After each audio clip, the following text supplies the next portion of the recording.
സദൃശവാക്യങ്ങളുടെ പുസ്തകം 15-ാം അധ്യായം 24-ാം വാക്യം. ബുദ്ധിമാന്റെ ജീവയാത്ര മേലോട്ടാകുന്നു, കീഴെയുള്ള പാതാളത്തെ അവൻ ഒഴിഞ്ഞുപോകും. ജീവയാത്ര എന്നത് പല ആശയങ്ങളിൽ ചിന്തിക്കാൻ കഴിയും.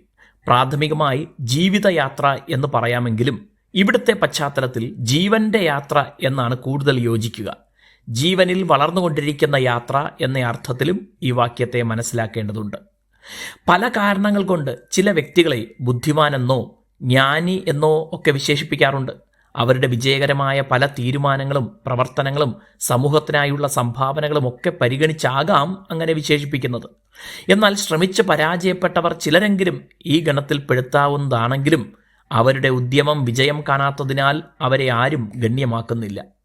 മനുഷ്യന്റെ മുമ്പിൽ കാണാൻ കഴിയുന്ന ഫലമുണ്ടാക്കുന്നവരെ മാത്രമേ അവർ അംഗീകരിക്കുകയുള്ളൂ.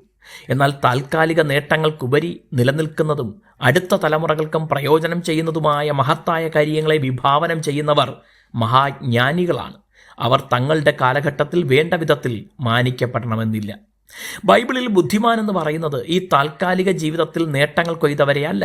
അങ്ങനെയുള്ളവർ ആവശ്യമില്ലെന്നല്ല, ഉപരിയായി തങ്ങളുടെ ആത്മാവിൻ്റെ വില തിരിച്ചറിയുകയും ഈ ജീവിതത്തിനപ്പുറം നിത്യതയ്ക്കായി അതിനെ ഉറപ്പാക്കുകയും ചെയ്യുന്നവരെയാണ്. അവർ തങ്ങളുടെ മക്കൾക്കും ഒരു വഴികാട്ടിയാണ്.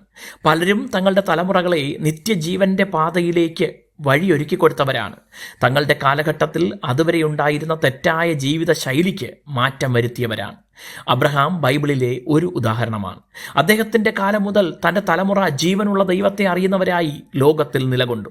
നമുക്കും ഇതുപോലെ ദൈവിക ജ്ഞാനം കൈക്കൊണ്ട് നിത്യതയിലേക്കുള്ള ജീവയാത്രയ്ക്ക് വഴിതെളിക്കാം.